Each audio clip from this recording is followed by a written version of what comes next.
Yes, Mr. King. An exclusive interview with me, the Star Trek Examiner at Gen Con. That would be amazing. I can't wait to see you. Yes, I will talk to you about other things besides being Chekhov. I know you've done other stuff, but... What's that?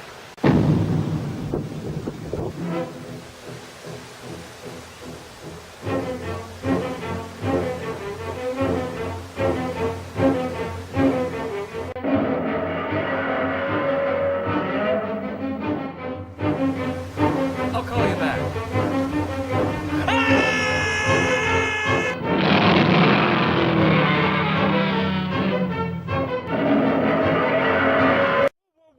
Whoa. What are you doing? I was just doing the new special effects shots for the new review of the Godzilla film. But that doesn't come out until next summer. You mean it's not? No, my review's on Pacific Rim. I think I heard the turkey call.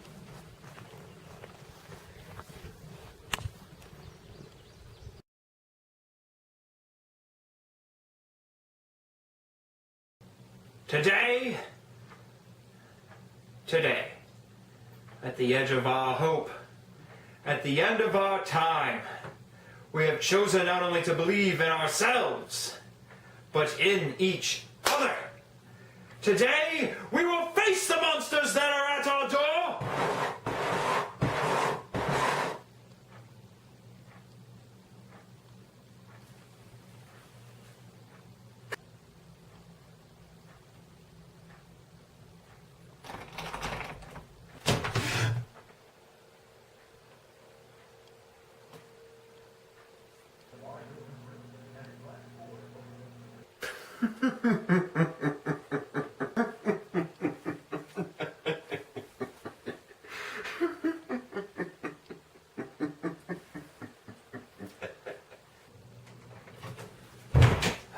Okay, where did I leave off again? Oh yes. Today, we will face the monsters that are at our door. Today, we are canceling the apocalypse. You did that before on December 23rd. Remember? Digression 1? You want to get fired this week? You never pay me anyway.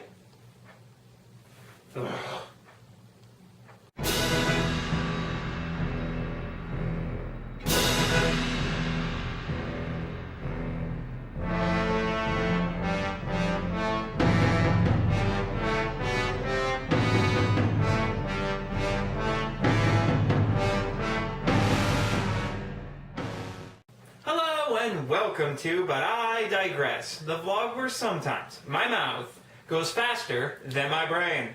I am your host, Nathan, call me Nate Marchand.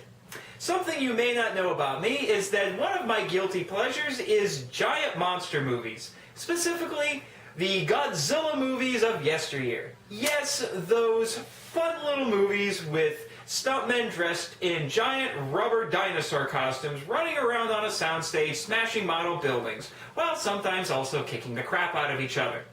I have loved those ever since I was, I think about 13, 14 or so, and I can't get enough of them. I just love them. And something else you may not know is that I'm also a fan of anime, so I've watched my fair share of giant robot animes like Gundam and Neon Genesis Evangelion, and so I really enjoy those too. So when I heard that Guillermo del Toro was going to be directing a movie that featured both giant robots and giant monsters fighting each other, I can't begin to tell you how excited I was. As I just demonstrated, my brain exploded at the sheer thought. So when I finally went and saw the movie, it was all of those cheesy movies that I grew up watching, plus all those great giant robot animes I had watched, all blended together with a big budget treatment, all thanks to the unique and visionary mind of Guillermo del Toro. So, to be honest, if you haven't seen the movie yet, just go out and see it right now. Don't even bother finishing my review. So, for those of you who are still here, I will do my best to entertain you and inform you in my review. In the near future, humanity has come under assault from giant alien creatures called kaiju, who are emerging from a rift at the bottom of the ocean. To combat these beasts, humanity has constructed giant robots called Jaegers, which are operated by 2 pilots, each controlling one half of the robot through a neural interface. Now the Jaeger program makes one final desperate assault on the rift in order to seal it forever. I'm going to tell you right now, this movie is some of the most fun I've had at a movie theater in a long time. Del Toro really delivers on this film. It feels like one of those old Godzilla movies I alluded to on steroids. The launch sequences for the Jaegers really do feel like those the opening sequences of the giant robot animes I was talking about, as it shows the pilots prepping and activating the neural interface and all the pieces of the robots going together, and then it's slowly coming to life and launching off on its mission. And this is only accentuated by the incredible score that the film has. Like I said, you're just expecting the credits to start popping up, because it really does feel like the opening of a giant robot anime. The fight sequences in this are incredible. They have unparalleled impact and thrills because they're not limited by a soundstage and by men in costumes like in those old Godzilla movies. Utilizing CGI, they're able to do things that you've never seen in a giant monster movie. Set pieces that would have been impossible before, or at least very difficult, you see all the time in this. But even with all of this modernity thrown in, it's still, at its heart, Pacific Rim is still one of those old B-grade monster movies, which is one of its greatest charms. As with any Del Toro movie, the creature designs are unique and imaginative. The Jaeger designs, while having a bit of an anime flavor to them, also draw a lot of inspiration from the robot designs that you would see in American science fiction films from the 50s and 60s, which gives them a kind of a modern retro look. Neo-retro, is that a word? If it is, I just invented one, then you should start using it. Neo-retro. But it's the kaiju designs that really steal the show. These creatures all have varying appearances and abilities. Some of them are water-based, some of them are bipeds, some of them fly, and they do crazy things like develop EMPs and energy attacks, and some of them randomly sprout wings or have extra jaws in their mouths. I mean, it is nuts, the sort of variety of creatures they have in this. They're all Godzilla's worst nightmare, pretty much. So, if you are a conceptual artist, particularly of mecha or creatures, you will have a heyday watching this movie. The characters are actually really good. And in true Del Toro fashion, they are quirky and well characterized. In particular, there is a British scientist for the Jaeger program who is pessimistic, snarky, and walks around with a cane, which just gives you the impression that he has a really big chip on his shoulders. And for some odd reason, I kept feeling like he needed to be in Doctor Who. The characters also have really awesome sounding names like Hercules Hansen and Stacker Pentecost. And Del Toro was also smart in giving a lot of them very distinct appearances. In particular, Mako Mori, a Japanese girl who is a technician for the Jaeger program who later becomes a pilot. She has black hair except for a couple of strands out here in the front that encircle her face, which are blue. Makes her look kind of like an anime girl. And all of these things, however, are embodied in a character played by none other than Hellboy himself, Ron Perlman, who plays Hannibal Chow, a kaiju salesman. Pretty much what he does is whenever a Jaeger kills a kaiju, he and his goon squad run out and harvest whatever body parts they can and sell them on the black market. And he's made quite a lot of money doing this. It's a very lucrative business for him.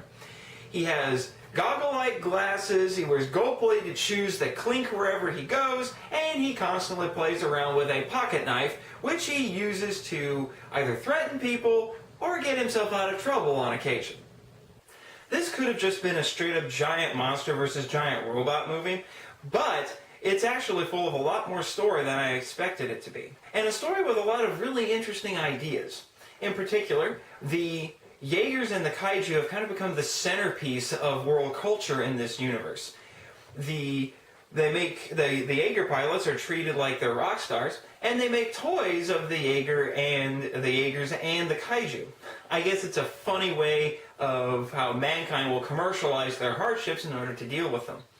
But the most interesting thing is the Jaeger piloting system, which, as I mentioned before, the Jaegers are so big and complex that they require 2 pilots in order to operate them, because one pilot, for the most part, just can't handle something that large and complex.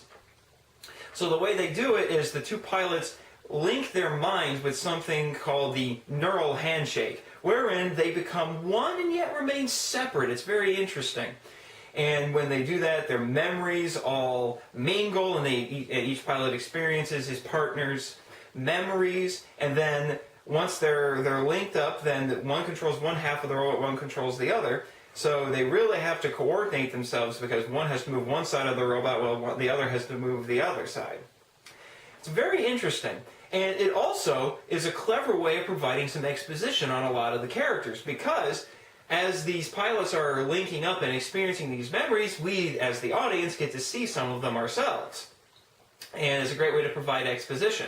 Particularly for Mako Mori, we learn most of her backstory through this neural interface, because we experience her memories along with Beckett. Speaking of Beckett, he and a lot of the other characters go through a lot of changes in this. They grow as the movie goes on. They each have an arc. And for Beckett, it's early on, his co-pilot was his brother.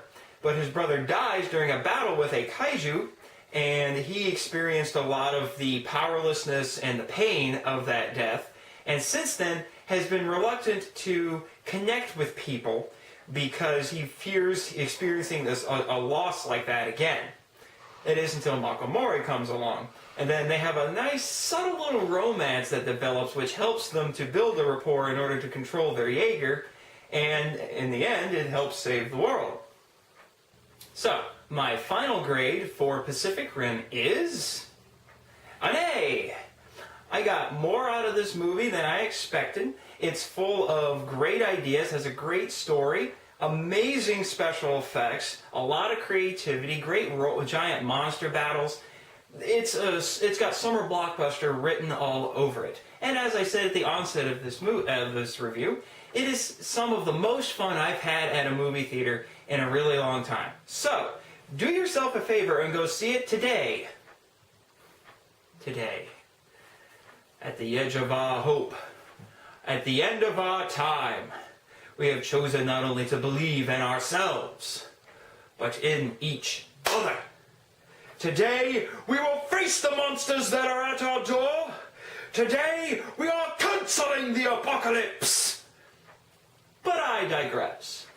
Thank you for joining me this week on But I Digress. This is Nate Marchand, signing off.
Whoa, whoa, whoa, whoa. Hello.